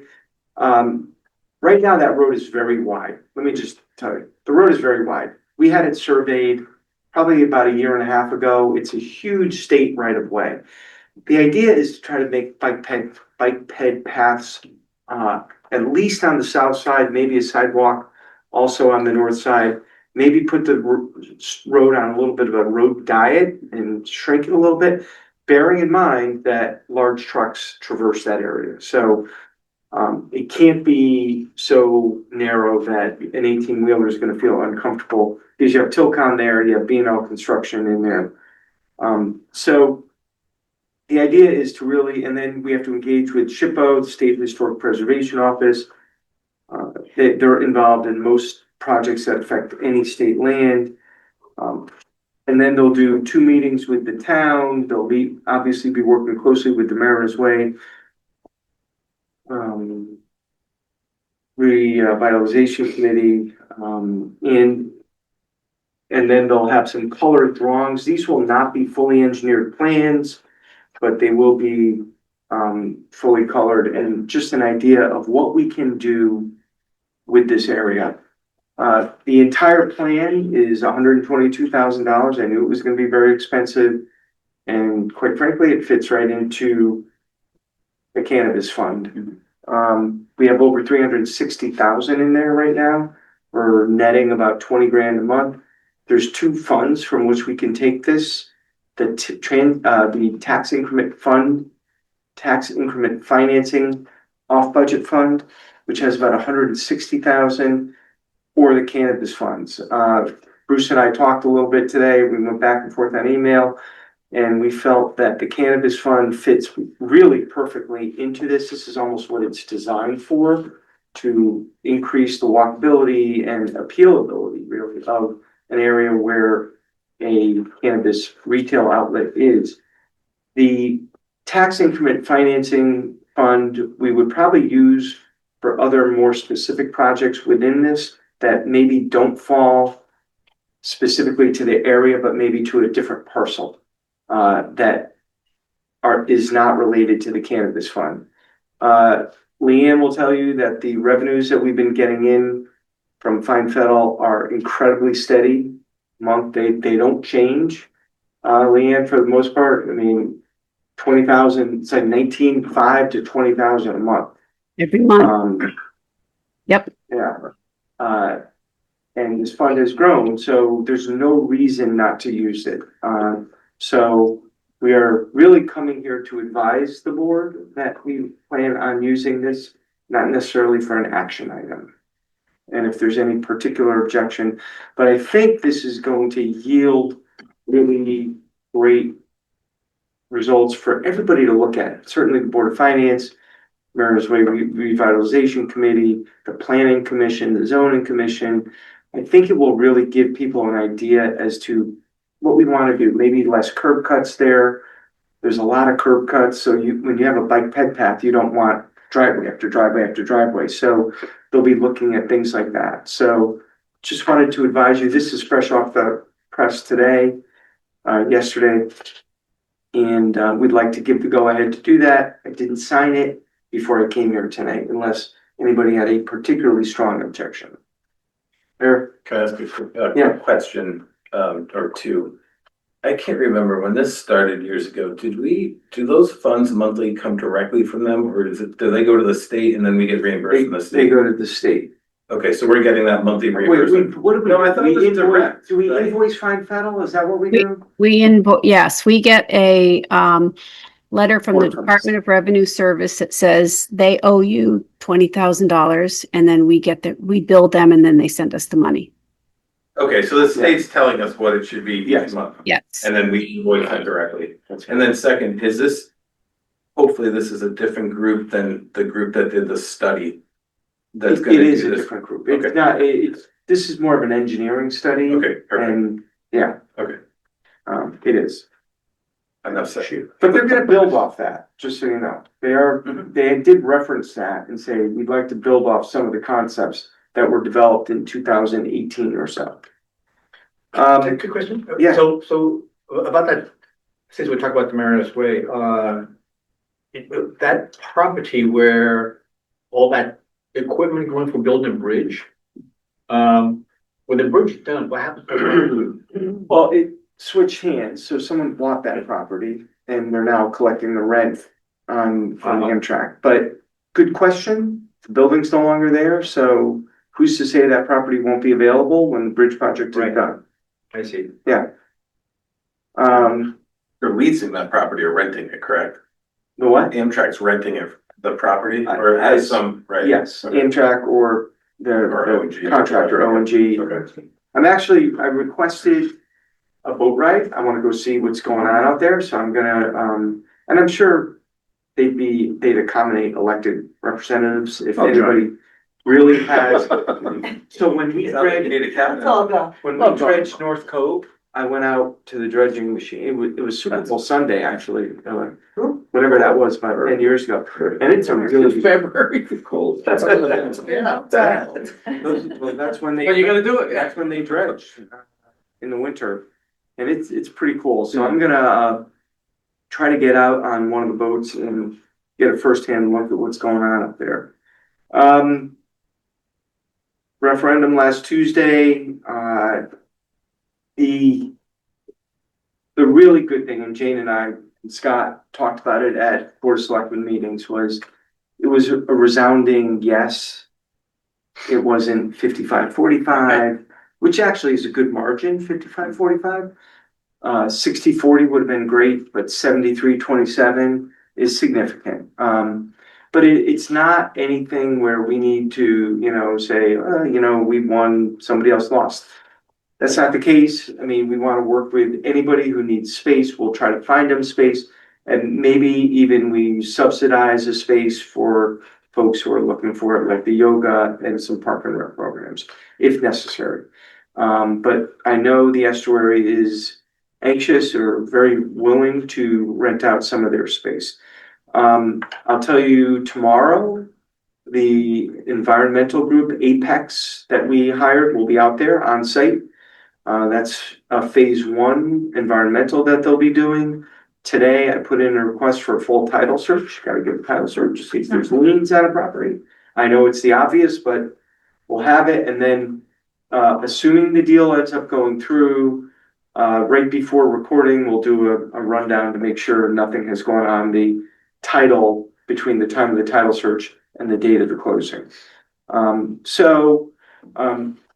As I said to Jeff on the way in, it was really great to see that many people come out and vote for something.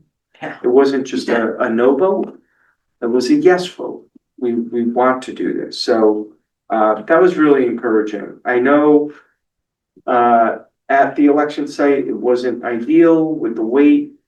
So with the WAIT, the wait, I will tell you that the registrars came to me 2 months ago. The state just switched over to new machines. And they made everybody get new machines, and these new machines are really slow in collecting the ballots. And that was a little bit of an issue that day. And so we did run a second machine as of 6 o'clock that night, and that second machine collected 400 votes between 6 and 8. So that was significant. That's why, because I went earlier and I couldn't stay, and I Yeah. came back later. Yeah, Right through. So are we gonna have more machines then for the election this fall? we're gonna have More machines? I don't know I see. the answer to that question. I'm not sure. Yeah, I would hope so. Yeah, I mean, That was not good. And I know they found some abandoned ballots in the school. I mean, while people were in line, they just left and they abandoned the ballot. So, yeah, not good. The fact of the matter is 2,700 people voted. I don't know if you would have gotten another 100, I didn't ask. maybe things wouldn't have changed all that much. Obviously, you want to accommodate everybody who wants to vote. on the, I will say that we have two finance directors, two applicants for finance director. I hope that maybe by, first meeting in May, we'll have an answer for you, but I don't have anything other than that. I will tell you that, and Leanne can, back me on this. We received, several applications, not a ton. There are many towns that are still looking for finance directors that just don't have them. They're not easy to find, but the two candidates we interviewed were both, I think Liam will agree with me, exceptional.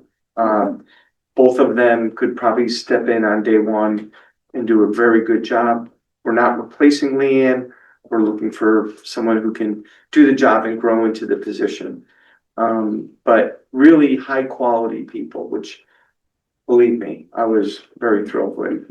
Leanne is already preparing for the transition, and when I tell you that the transition will be smooth, you know how she works. She will make sure it's smooth, and I know that. And the great news is Leanne lives in town. She'll be here for the summer. She can't hide on Zoom. Lock the doors. And as a result, if there are any glitches or anything, I know Leanne will be there to assist, so. But, and I told you June 10th, we're having a little party, which you're all invited to for Leanne. It's not a surprise. Did I not mention that? Yeah. June, I wasn't here last. so it's a Wednesday, it's a Wednesday, June 10th, 5 o'clock, and it's gonna be under the tent at the Cape. Nice. Yeah. So that'll be all right. So that'll be great, and really, that's all I have. So I'll just leave it at that. Okay. Assuming that you don't have the new person on May 15th, what's the interim? Liam will be here. Oh, yeah, Liam. Well, I thought May 15th was. Well, well, she can address that. I've told Carl that I will be here to help and make sure that the transition is smooth, and we're going to be just fine. So I don't want anybody to worry about it. I've worked here for 10 years, and I don't want to make sure that everything that's been done keeps going smoothly. So that's my commitment to you and of course to Carl. Thank you. Thank you. The comments, are there anybody left online? There are, let's see. There are two people left. No one has their hand up. Okay. Comments from board members? Comments from the chair. Again, I cannot thank you guys all enough. I mean, there's been so much email that I've sent out from me in terms of just information passed, and it's almost a spam, and I do appreciate that, and I feel bad. I really do, but Do your job, George. yeah, but some of the stuff here is like just, like the emails from parents and so on, right? Just please forward, and I go forward.